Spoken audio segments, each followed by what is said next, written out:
Hello, বলছি আজকে রেজাল্টটা চেক করলে? কি? আজকে রেজাল্ট বেরিয়েছে? ওই জানতাম না তো। তো তুই পাস করেছিস বৃষ্টি? হ্যাঁ, আজকে তো রেজাল্ট বেরিয়েছে। আমি তো পাস করেছি টেনে টুনে। কি, তুই পাস করেছিস? আমি মনে হয় না পাস করবো, আমার পরীক্ষা একদম ভালো হয়নি। আরে তুই চিন্তা করিস না, আমি চেক করে দিচ্ছি তোর রেজাল্টটা। তোর রোল নাম্বারটা বল, আমি নেটে সার্চ করে তোকে বলে দেবো, ঠিক আছে? তুই ঠিক পাস করে যাবি, দেখ। ঠিক আছে, আমার রোল নাম্বার হচ্ছে 512। ঠিক আছে, আমি চেক করি, তোকে এখনই ফোন করছি। বৃষ্টি তো টেনে টুনে পাস করেছে, আমি তো মনে হয় না টেনে টুনে পাস করবো। ঠাকুর তুমি আমাকে পাস করে দাও, আমি তোমাকে চারটে চারটে লাড্ডু দেবো, পাক্কা প্রমিস। চারটে লাড্ডু আমি তোমাকে দেবো, প্লিজ তুমি আমাকে পাস করিয়ে দাও। বৃষ্টির ফোন আসছে, চারটে লাড্ডু।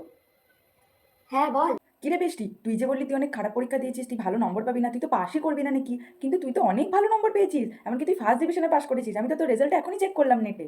কি, কেমনে সম্ভব? First division? আরে আমি জানতাম আমি ফার্স্ট ডিভিশনে পাস করবো, আমি তোর সাথে একটু মজা করছিলাম। আরে আমার পরীক্ষা খুবই ভালো হয়েছে, আমি জানতামই আমি ফার্স্ট ডিভিশনে পাস করবো। শোন না, আমি এখন রাখছি, ঠিক আছে? আর টেন টুনে পাস করার মতো মেয়েদের সাথে আমি এখন বেশি কথা বলতেও চাই না। আমি তোর সাথে পরে কথা বলছি, ওকে বাই। বাহ, আমি তো ফার্স্ট ডিভিশনে পাস করে গেছি। আমি নিজের যোগ্যতায় পাস করছি, কিসের চারটে লাড্ডু তোমাকে? আত্মীয় স্বজন পাড়া প্রতিবেশী সবাইকে গিয়ে বলি গা, তার আগে আমি মাকে গিয়ে বলি গা। আবার বৃষ্টি ফোন করছে। ওফো, বল, তোকে বলেছি না যে আমি এখন ব্যস্ত আছি। বলছিলাম, তুই তো কলেজ না গিয়ে গিয়ে তোর রোল নাম্বারটাও ভুলে গেছিস। তুই তো আমাকে ভুল রোল নাম্বার বলেছিস। আমি নেটে সার্চ করে দেখলাম তুই সব সাবজেক্টটাই ফেল করেছিস। হ্যাঁ। সব সাবজেক্টে ফেল করেছি?